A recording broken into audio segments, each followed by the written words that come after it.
People's City Mission in Lincoln was started in 1907, and it was actually one of the first rescue missions set up in America. And over the past century, the missions helped more than 1 million people.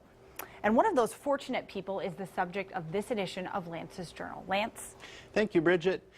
There are many reasons why Lincoln is consistently listed as one of the top places to live in the United States. Sure, Nebraska's capital city offers good jobs and a solid school system.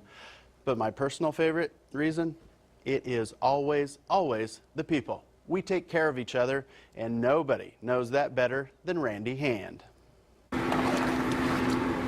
We usually cook for 200 to 300 people per meal. Randy Hand is pretty handy in the kitchen as he helps prepare more than 600 meals a day. Well, it's always been my way of life. I mean, it's how I've always succeeded. That's how I've always made a living. But living hasn't always been easy for this 50-year-old. I got into trouble with alcohol, dope, a lot of marijuana, a lot of stealing.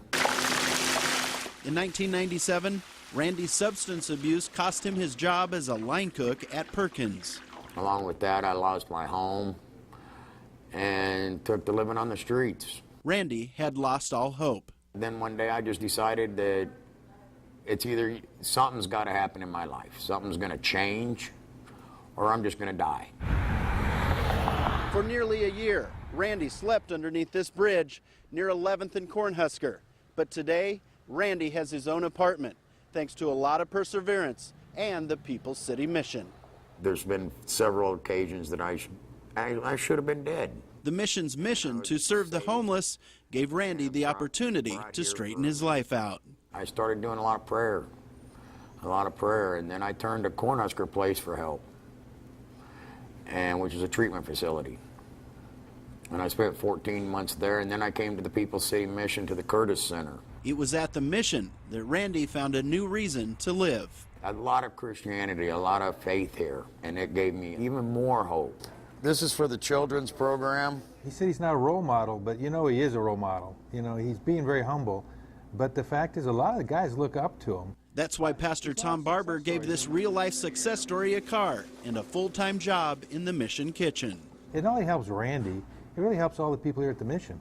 On a daily basis, somebody comes up to me and asks me how I've done it, they can do it. Being an inspiration to others keeps Randy on the right track. Hey, Reno. It makes me feel good. It makes me feel like there is a reason that I'm still here. Yeah, she smiles at me.